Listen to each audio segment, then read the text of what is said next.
Très chers amis, bonjour. Alors aujourd'hui, je souhaite parler de la générosité.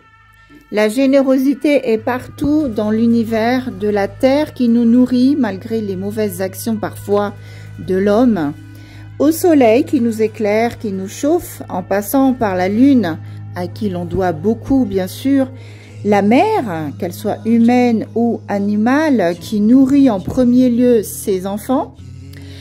La générosité, bien sûr, des Bouddhas, Bodhisattvas et des maîtres qui, par bonté et par générosité, eh bien, se réincarnent infiniment pour secourir les êtres.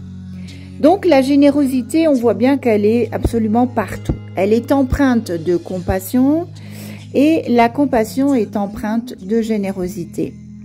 La générosité permet d'ouvrir l'esprit, de lâcher prise, de travailler le non-attachement.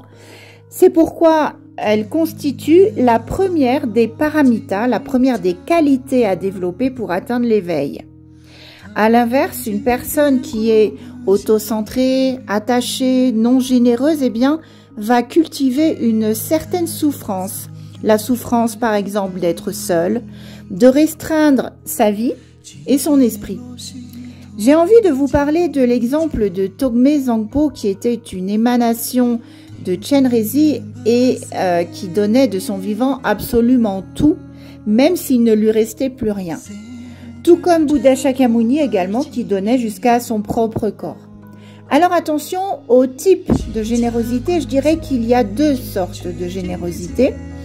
Il y a la générosité normale, la petite générosité, comme on a vu tout à l'heure, la mère qui va s'occuper de ses enfants en priorité. Et il y a la grande générosité, celle que l'on doit s'efforcer de développer en soi. La petite générosité, elle est quasiment innée. Les animaux, on voit bien qu'ils sont généreux envers leurs petits. Ils vont les nourrir en premier, penser à leurs petits avant de penser à eux. Et donc voilà, ça c'est la petite générosité. La grande générosité, eh bien, elle consiste à donner à ceux qui n'ont rien, sans penser au fait de connaître ou non la personne. Si l'on donne quelque chose à quelqu'un qui a déjà tout ce qu'il faut, eh bien, ça n'est pas de la générosité, c'est un acte vain. Si l'on offre quelque chose à une personne qui en a réellement besoin, une personne démunie, eh bien, là on fait preuve de grande générosité, que cette personne soit connue ou méconnue de nous. L'essentiel est de soulager la souffrance d'un être. Je vais vous raconter l'histoire qu'il y a eu peu au Ladakh. Une personne vient de décéder récemment et cette personne était une personne importante puisqu'elle était responsable d'une très grande école du Ladakh. Et de son vivant, lorsqu'il y avait un poste à pourvoir dans son école, eh bien, elle choisissait toujours une personne de son entourage proche, de sa famille, que cette personne soit compétente ou non pour le poste. Malgré le fait que d'autres personnes se soient candidatées et postulées et aient toutes les compétences requises pour le poste. Malgré le fait que certaines personnes avec toutes les compétences requises, eh bien, avaient besoin de ce travail parce qu'ils se trouvaient dans une situation précaire, eh bien, malgré cela, cette personne responsable de l'école attribuait toujours le poste à une personne de son entourage beaucoup moins compétente et moins dans le besoin. À force d'œuvrer dans ce sens, eh bien, cette personne a fini par tomber gravement malade. Et Rinpoche explique qu'à force de karma négatif accumulé, eh bien, cette personne a fini par décéder assez jeune. Elle avait à peine 55 ans. C'est pas vieux. Sur plusieurs années, son action a été à l'encontre de la générosité et du coup, le karma accumulé bien, a été négatif. À l'inverse, si elle avait développé la grande compassion, elle se serait dit que grâce à sa fonction haut placée, eh bien, elle pourrait aider des personnes dans le besoin et dans ce cas, si elle avait agi ainsi, son karma positif se serait accumulé et sa vie en aurait été prolongée, bien sûr. Donc l'attachement, on voit bien que envers les proches et les biens aussi, nous fait agir de façon non méritoire, non généreuse et donc voilà, c'est catastrophique. Alors je dirais aussi que la plus grande des générosités, eh bien, c'est celle qui est faite envers les Bouddhas, les Bodhisattvas et bien sûr les maîtres. Pourquoi? Eh bien parce que ces individus ont pour seule raison d'être de libérer tous les êtres du samsara, du monde de la souffrance. C'est leur unique objectif. Et lorsqu'on fait un don envers une personne aussi précieuse, c'est comme si en fait on œuvrait à ses côtés. C'est comme si on participait à son action vertueuse et de ce fait on accumule de très grands mérites. Vous savez que le très célèbre empereur Ashoka, avant de devenir empereur indien, eh bien dans sa vie précédente, il était une personne ordinaire qui s'appelait Alanus et il n'avait que peu d'argent. Un jour, il croisa le Bouddha et se demanda ce qu'il pourrait lui offrir. Étant donné qu'il avait très peu de richesse, donc il mit la main dans sa poche et il trouva une poignée de petits pois qu'il lui offrit. Et grâce à cette petite offrande, mais avec une foi, une dévotion importante, eh bien, il obtint une renaissance en tant qu'empereur, donc en tant qu'empereur Ashoka, qui est si célèbre. Je vais également vous citer une page dans la page 71, dans le précieux guide bouddhiste du très vénérable Drupal Trungpa Rinpoché. Eh bien, il est écrit que l'accumulation des vertus par la pratique de la générosité est déclinée dans le texte de Chakrasamvara. Et ce texte dit que faire des offrandes à un brahmane reconnu est davantage méritoire qu'à 2000 personnes ordinaires. Faire des offrandes à un moine bouddhiste est davantage méritoire qu'à 2000 brahmanes reconnus. Alors, je reviens sur les personnes ordinaires.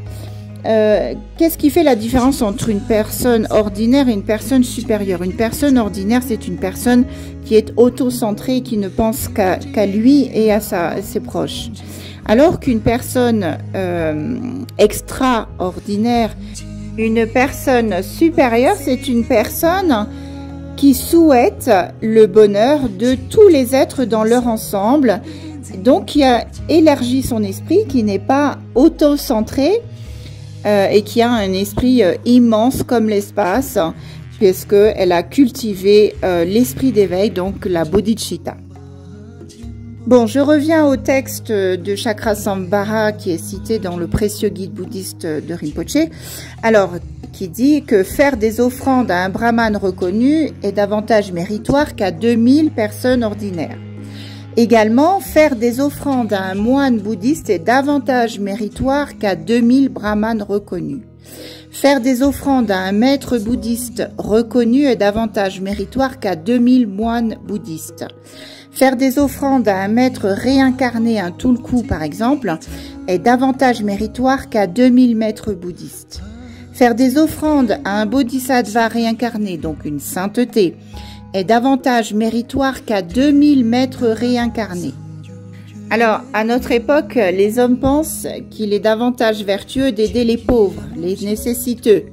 Alors, bien sûr, c'est très vertueux, mais il est encore plus vertueux d'offrir de l'encens, des bougies, des offrandes de toutes sortes au Bouddha, au Dharma, à la Sangha et au maître, parce qu'en fait, une personne pauvre ne peut pas constituer un objet de générosité parce que son esprit est souillé.